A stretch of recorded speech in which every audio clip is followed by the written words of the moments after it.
Welcome. So there's quite a lot of stuff we're going to be going into today.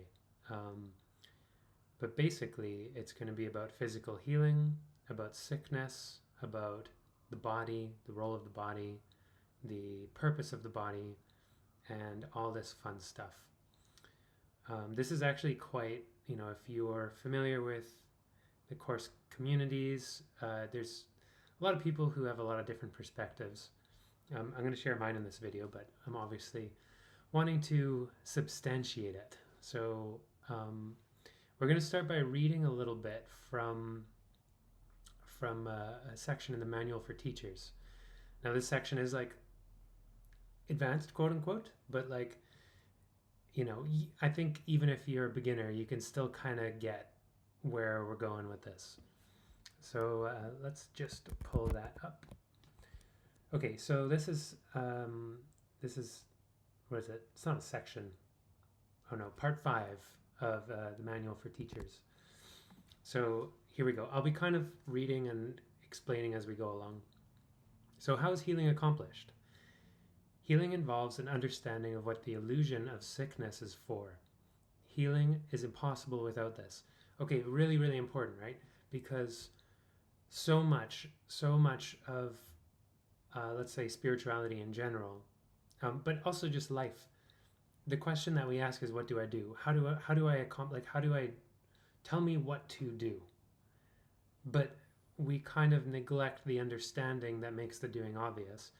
And one thing that I really like about A Course in Miracles is that it really emphasizes the understanding. Like, you have to understand what it's for. And if you understand what it's for, then the doing is kind of obvious. So, and it even says here, like, healing is impossible without this. So you have to understand what it's for, and that's going to become clear in a second here. The perceived purpose of sickness. Healing is accomplished the instant the sufferer no longer sees any value in pain. Who would choose to suffer unless he thought it brought him something, and something of value to him? He must think it is a small price to pay for something of greater worth. So right here, we're already peeling away at like exposing that you suffer, you feel pain, you get sick because for some reason you find it valuable, right? So the choice is coming back around to you already. It's for sickness is an election, a decision. It is a choice of weakness in the mistaken conviction that it is strength. When this occurs, real strength is seen as threat, and health as danger. Sickness is a method conceived in madness for placing God's Son on his Father's throne. God is seen as outside, fierce and powerful, eager to keep all the power from himself. Only by his death can he be conquered by his Son. Okay, so we kind of immediately shot up into this abstraction of the Father's throne and God's Son and God and all this stuff. So what is this really saying? So let's just pick it apart here. For sickness is an election, a decision, is a choice of weakness in the mistaken conviction that it is strength. So why would there be strength in sickness? And it could invite a little bit of self-reflection here if you feel called for it. Maybe even, pause the video and kind of reflect in yourself, like, why would you consider sickness valuable? What does it bring you of benefit? Or what do you think it brings you of benefit?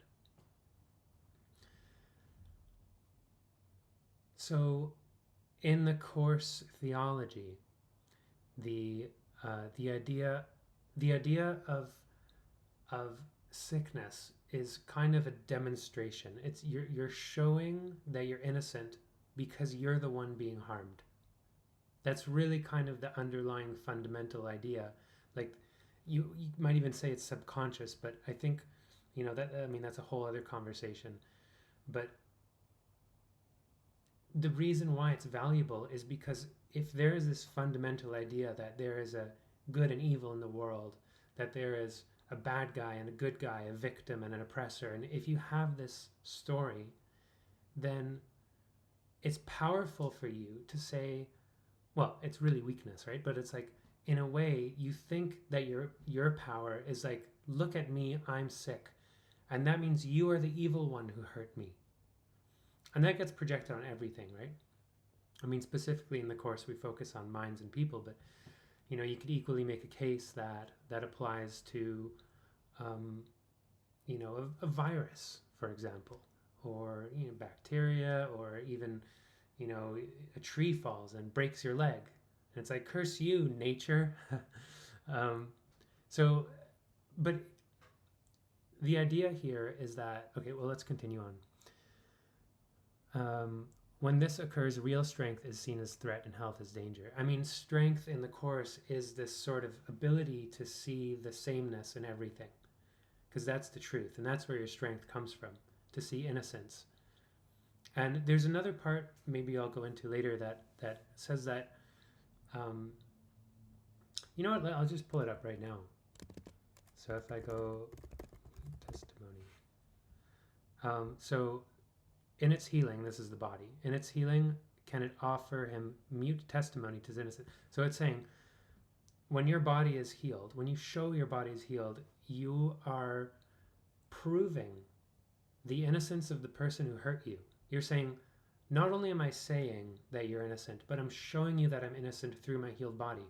If someone were to attack you and damage your body, and your body were to heal, you're demonstrating, you're like, look, you're innocent because I'm healed.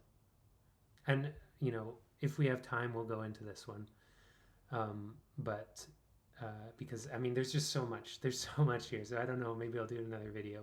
We'll see. But the idea here is that it's considered strength, if you can imagine that, like, psychological situation where you feel like it's considered strength to present a broken body, to say, look, I'm the innocent one, I'm the victim, I deserve to go to heaven, I deserve, like, you know, all this stuff. But obviously implicit in that is the idea that there is an oppressor.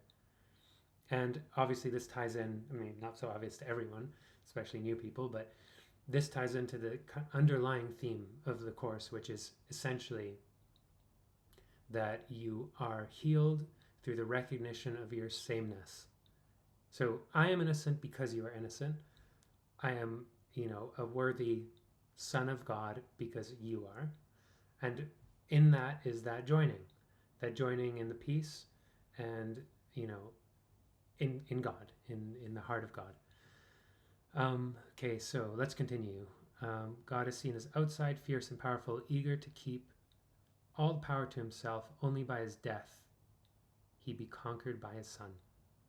So it's kind of like, I mean, when you present the image of being sick, when your value of sickness is your strength against God, because God sees the sameness in everyone.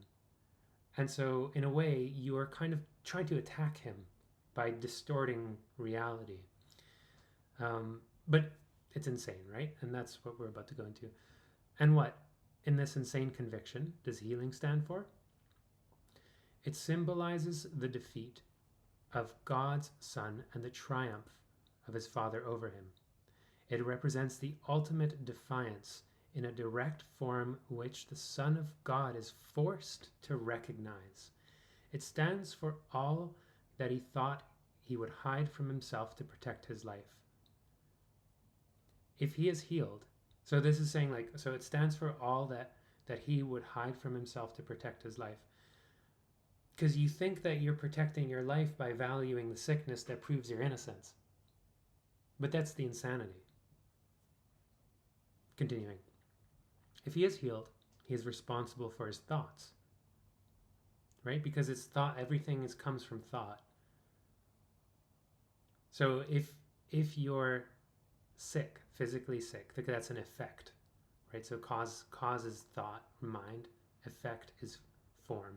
In this, there's other places where you use cause and effect, like God being the only cause.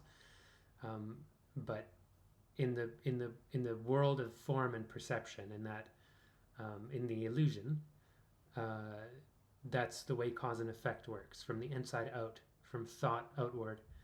There's so much. I'm not going to go into it now, but there's so much in the course about how perception operates. That there's not a thing that you're perceiving. You just have a mind that creates images, and you imbue those images with your own power, even though they might not have any, and then those come to life and appear, feel real, if you believe them. So that's kind of, perception in a nutshell. I'm really paraphrasing this, but it'll make more sense in a little bit. So it stands for all that he would hide from himself, protect his life. If he is healed, he is responsible for his thoughts, right? Because you have to recognize that if you're healed, then your thoughts must be the reason why you were sick in the first place. And if he is responsible for his thoughts, he will be killed to prove him how weak and pitiful he is. But if he chooses death himself, his weakness is his strength. Now he has given himself what God would give him, and thus entirely usurped the throne of his creator. Okay, again, shooting up into the abstraction. And the next section is actually easier to understand, but this is really important because this is underlying the reason, like the real fundamental reason why we choose sickness and why we choose death. And obviously there is no death. Again, maybe not so obvious to people who are new to the course, but like that's kind of one of the central points of the course, that there is no death. Should I elaborate? No, okay, leave that one go for now. So if he chooses death, his weakness is his strength. So it's kind of like you're preemptively being like, okay, God, like if I get healed, God will kill me, so I'll kill myself first, and then that'll fix it. So I just want to butt in here. Sorry to interrupt me, but I wanted to add something that I'm realizing now I kind of left out.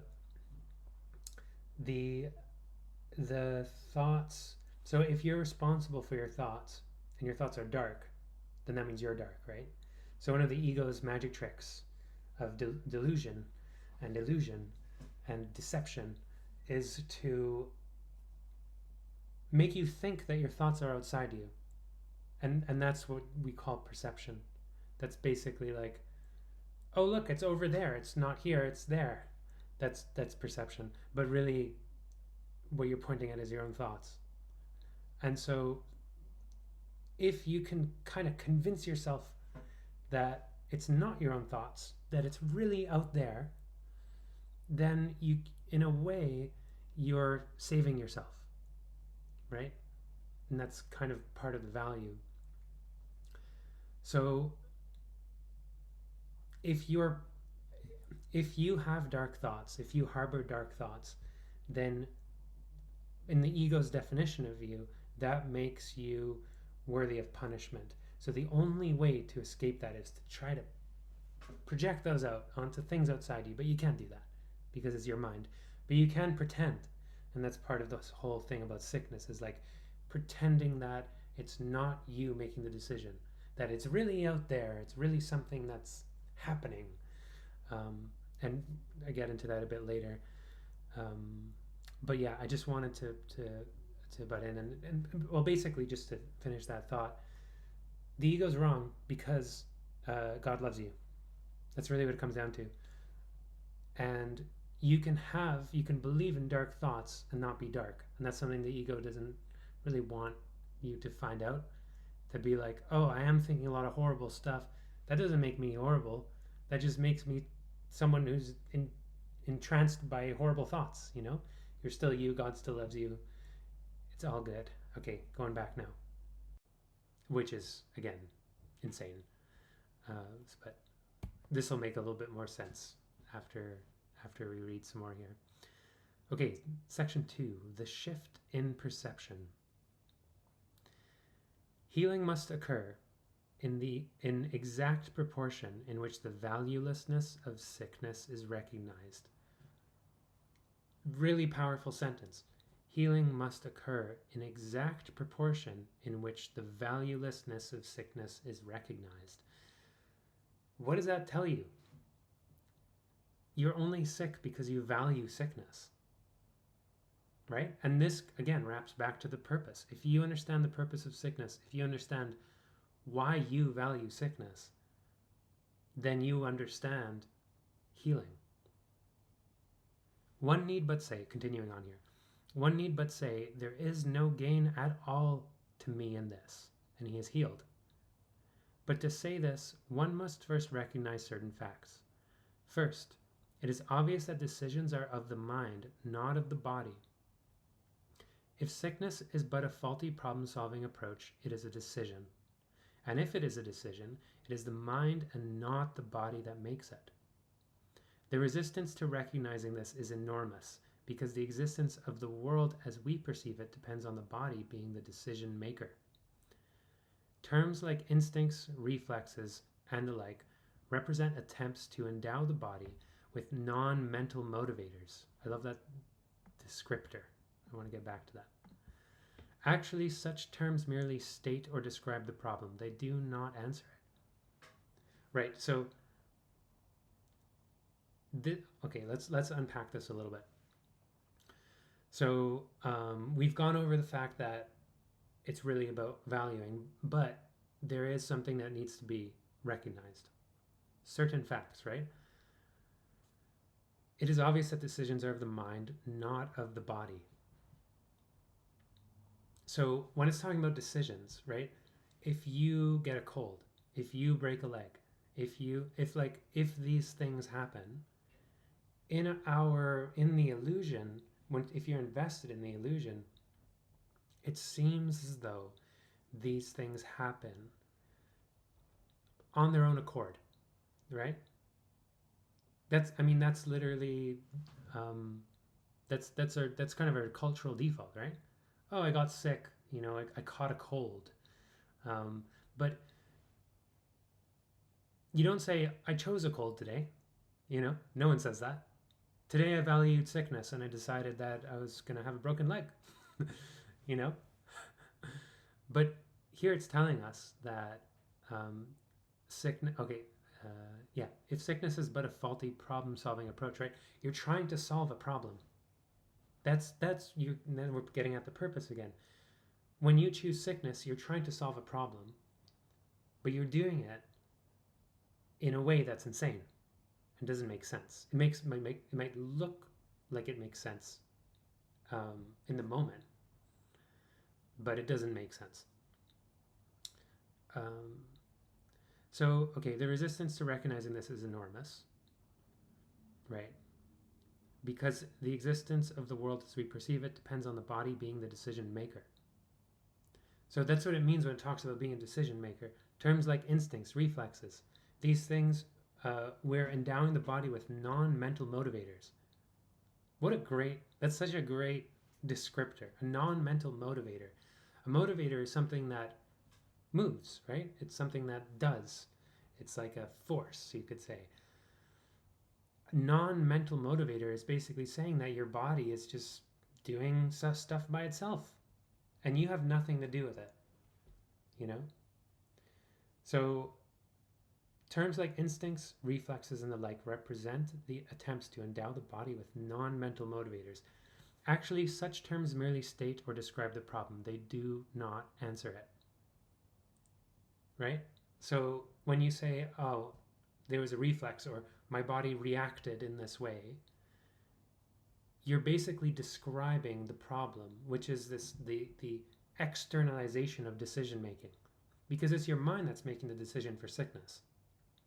It's your mind that's choosing the symptoms. And okay, I'll go on a little tangent here, because there is a perspective of the Course which I've kind of heard echoed, that is kind of it's along the lines of like the reason why the real reason why sickness, like the real sickness that the Course is talking about, is body identification. So if you've stuck around, you probably heard this before, where it's basically like, yeah, bodies get sick, but you call it something else. You call it, like, if you get a cold, like, okay, you're sneezing and you're in bed and you're like, oh, But then you say, well, sickness is only because I identify with a body. So if I don't identify with a body, I'm not sick. And the idea behind that is just to kind of, it's almost like a dissociating from the whole world, dissociating from the body and all this. There's a part of the course where it says that's a particularly unhelpful form of denial, but there's an important reason for that. And that's because the miracle is a actually, oh man, I'm like trying to think, is it worth going down this tangent? Maybe I should just do this in another video.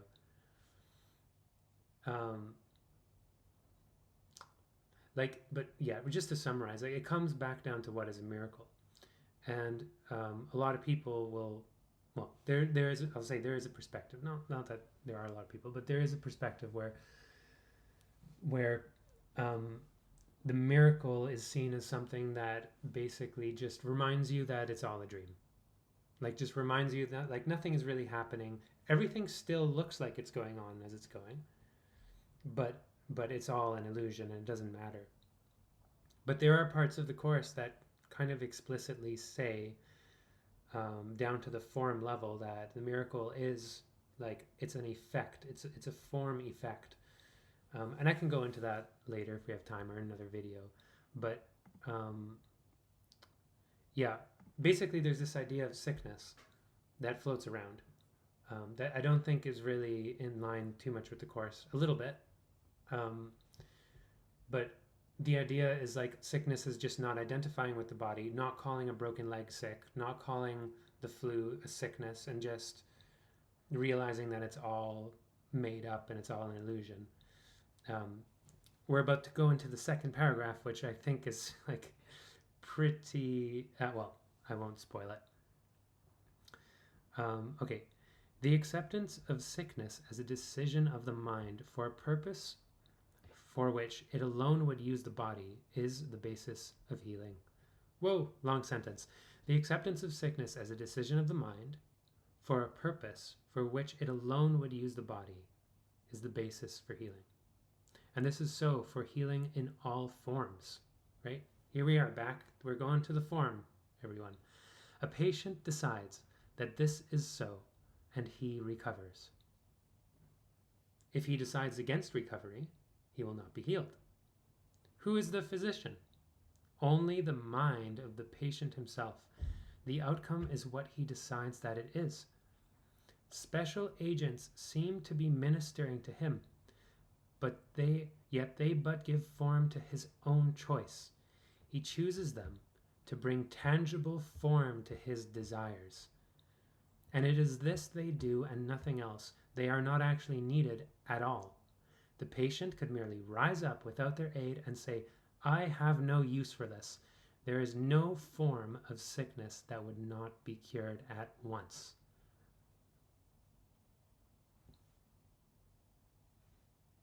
Right? Okay, so that's what, like, if decisions are of the mind and you choose sickness based on the fact that you value it, you take away its value, suddenly you're like, I don't need sickness anymore, I don't want it anymore, it serves no purpose, so why would I choose it? Never mind. And then it says this thing like, special agents seem to be ministering to him. Right? So you make the decision to heal. You make the choice, which isn't just saying, I am healed, I am healed, I am healed, right? I mean, there's so much of that in kind of the new age manifestational thing, where it's just like, oh, visualize yourself healed, or whatnot. No. I mean, I'm not saying that's like entirely without value, but you have to understand why you chose sickness in the first place. That's like the most important thing, is the why behind it.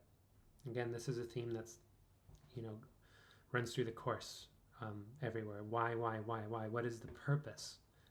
Because the purpose always brings things back to the mind, back to you, back to your decisions. There is no form of sickness that would not be cured at once. Right. So, like, yeah, if you decide that you have no purpose for sickness, these special agents might minister to you, because you made the choice. So now, oh, look, this doctor found this random cure. Now you're healed. Or, oh, you just found out that you had a nutrient deficiency. Now you're cured, right? And it seems to be external, but really it's an internal choice. And it's not, you don't have to take the long way, right? So what is the single requisite for the shift in perception?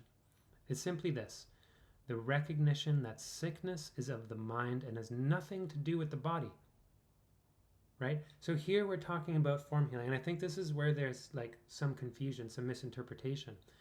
When it says stuff like this, sickness is of the mind and has nothing to do with the body, there's like that interpretation that's like, oh, if it has nothing to do with the body, then the body isn't going to be healed. No, it's not that the body isn't going to be healed. It's that the body is incapable of choosing because only the mind chooses. So when the mind chooses sickness, the body gets sick. And when the mind chooses healing, the body is healed.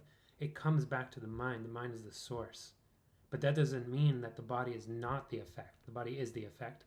And in fact, in order to understand this, in order to fully, internalize it, you have to come to terms with the fact that cause and effect are joined.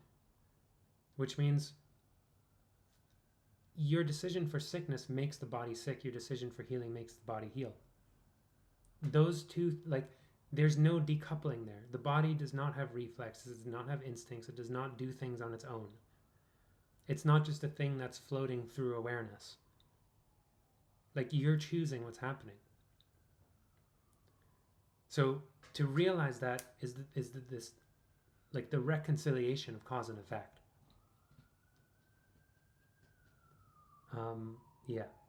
At least in the level of perception. I mentioned before that there's another use for cause and effect, which is like God the cause and you the effect, God creating you out of his being. That's kind of related, obviously, but a little different conversation. But let's just continue here. What does this recognition cost? It costs the world we see, for the world will never again appear to rule the mind. Big words. For with this recognition is responsibility placed where it belongs, not with the world, but on him who looks on the world and sees it as it is not. He looks on what he chooses to see, no more and no less. The world does nothing to him. He only thought it did. See, we're coming back to thought, back to the mind. Nor does he do anything to the world, because he was mistaken about what it is. Herein lies the release from guilt and sickness both, for they are one. That's the reconciliation that I'm talking about. That's the cause and effect coming back together when you realize that guilt and sickness are two sides of the same coin. Heal the mind and see innocence, and the sickness in the form becomes something else.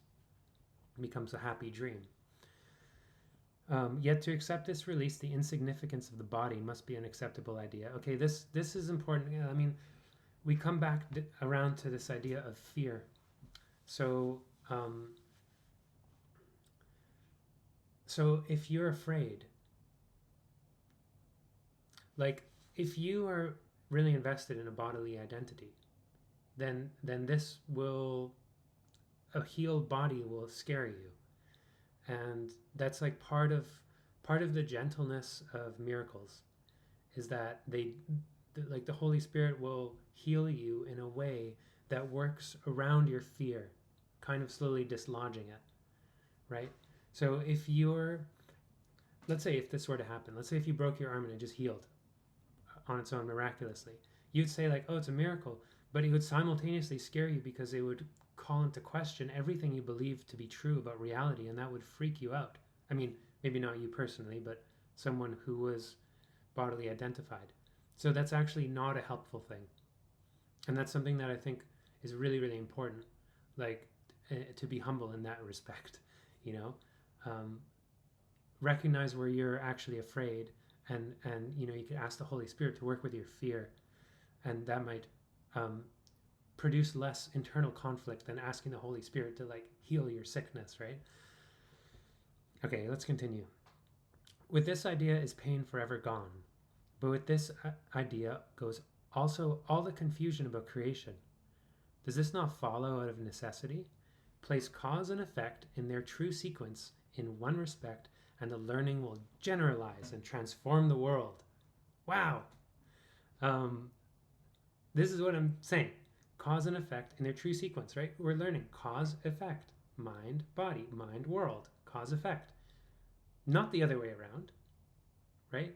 Not world showing me what it is through my eyeballs and my ears and my senses. No. Cause inside, effect outside, or seemingly outside. So the transfer value of one true idea has no end or limit. This is kind of, when it comes to generalizing, I mean, the Course speaks in a very abstract way. And sometimes for a lot of people that feels irrelevant. Like it feels like it's too irrelevant to their daily life.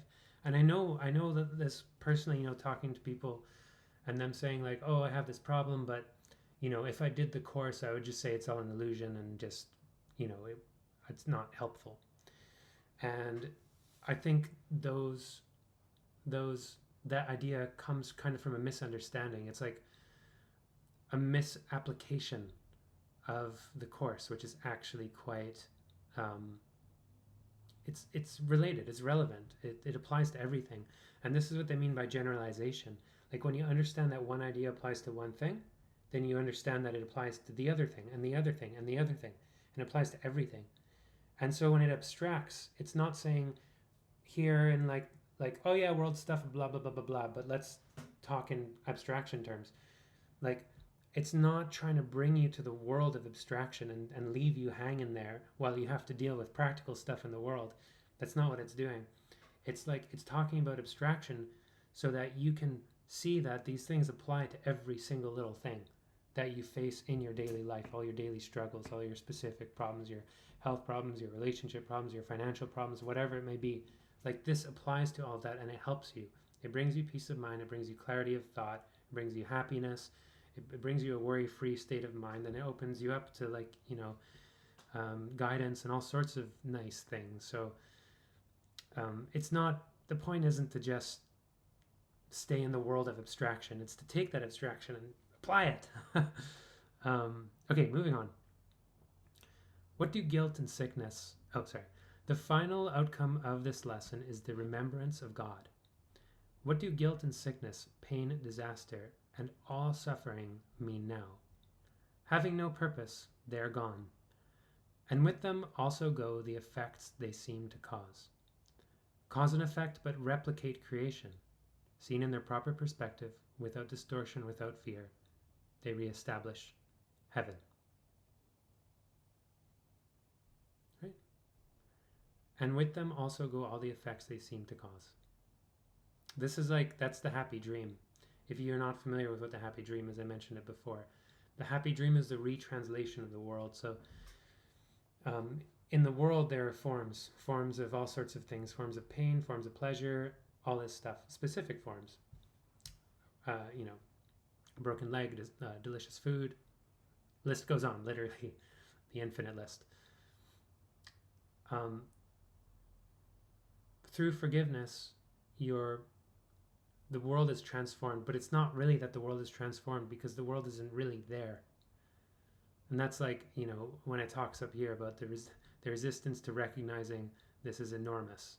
Like, it's referring to that because the existence of the world as we perceive it depends on the body being decision maker, right? We've externalized decision making to the world, where now weather is a thing. Like, why? Like, yeah, there's like cause and effect that comes from the past, and the past is doing things to you, and the world is doing things to you, and everything is doing things, and you are just seem to be a passive witness, but you're not. And when it says cause and effect but replicate creation, or here, having no purpose they are gone, and with them all the effects they seem to cause. Everything in the world is an effect of a cause, and that cause is in your mind. So through forgiveness, you're choosing a new purpose, you're choosing a different purpose, and that purpose, when it's established in your mind, projects a different world, a happy dream, a dream with happy forms. And that's not the end. That's not the point. And, again, there's a lot of conversations about this, a lot of back and forth between different lines of thinking. But, like, it's pretty well known that the Course is not there to, like, its ultimate purpose is not for you to have a cushy life. But the translation from innocence, from guilt. So if I harbor grievances, that is basically coloring my experience, projecting out, and then I see all this pain and suffering and attack everywhere in the world. But as I choose a different purpose, those effects, those projections change. Here. Changing the changeless. Changeless change. Is this the one? Might be.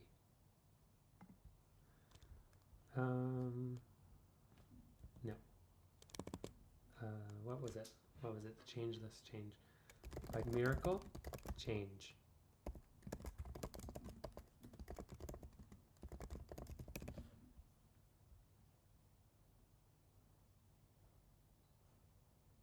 Miracles show it. Here it is. This one. Okay. Appearances deceive, but can be changed. Right. Okay. So this is like addressing this whole notion that the world just goes on and you're just supposed to be a witness until at some point it disappears completely, or you just accept that it's not real. But, and again, okay, I'm gonna try to take all these ideas and put them together. Understanding that cause and effect are joined at that level of perception means that you understand that the purpose that you hold in your mind is the seed of your reality, or not the reality, but your personal hallucination, your illusion, your world. That purpose is the seed, and everything that happens in the world, you draw it back and you find that seed within yourself, within your mind. You change that seed. You change that from a guilt seed into an innocent seed, and the world has to change. It has to. The forms have to change. That's like essential, because without that, you're divorcing cause and effect. And you're endowing the world in the body with non-mental motivators, right? If everything is mind, but also like bodies just do this thing that you're just supposed to ignore because they're not real. Like that's not it, in my opinion, in my perspective. The cause and effect have to be joined. This is why the happy dream is not optional. Happy dream is not optional, because the happy dream is the representation of form, in form, that you've chosen the seed of innocence. So it has to happen. Like, you can't skip it. You can't skip the happy dream. You have to translate these forms. They have to get translated, and the miracle helps you do that. So this is like the perfect. I mean, okay. This chapter is amazing. I love this, like, especially later chapters in the course. They're just so good. So I'm just going to read this, and then we'll call it a day, because this recording is probably going on quite long. Appearances deceive, but can be changed. Okay, when we're talking about appearances, we're talking about the illusion. We're talking about form, right? That's an appearance. Because reality is changeless. Your changeless nature, what God created you as, that doesn't shift or change or anything. God created you as you are, mind, spirit, and that's how you are forever. And that will never change, right? But appearances change, and we know that. We live in the world. Things change. Weather changes. Your mood changes. All this stuff. So appearances deceive, but can be changed. Why do they deceive? Because we're drawn into them. We're drawn into the form. We're drawn into the story. we go, and then we have like, it's a dream. Appearances deceive but can be changed. Reality is changeless. It does not deceive at all. And if you fail to see, oh wait, can I just backtrack for a second? That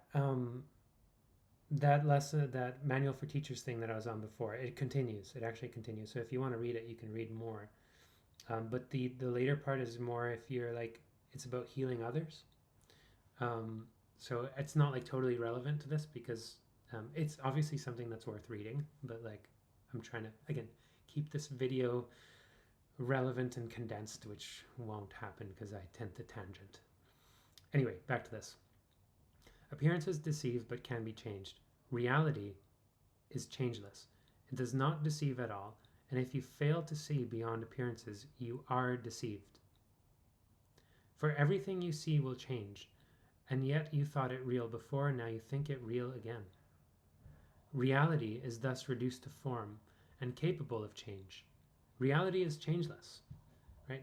It is this that makes it real and keeps it separate from all appearances. So we're separating out reality and appearances. Reality is like God created you in perfect, holy innocence and mind and spirit and all this stuff, perfect love and everything. And then there's the appearance, which is the illusion, the world, all this, the body experience, all this stuff. Reality is changeless.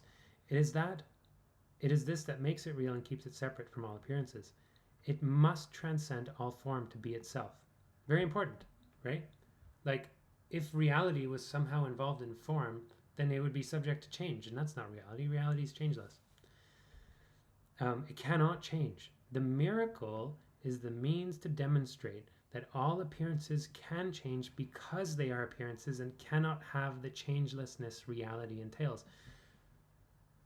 This is like, I think, like, to me, one of the most important lines in the whole course.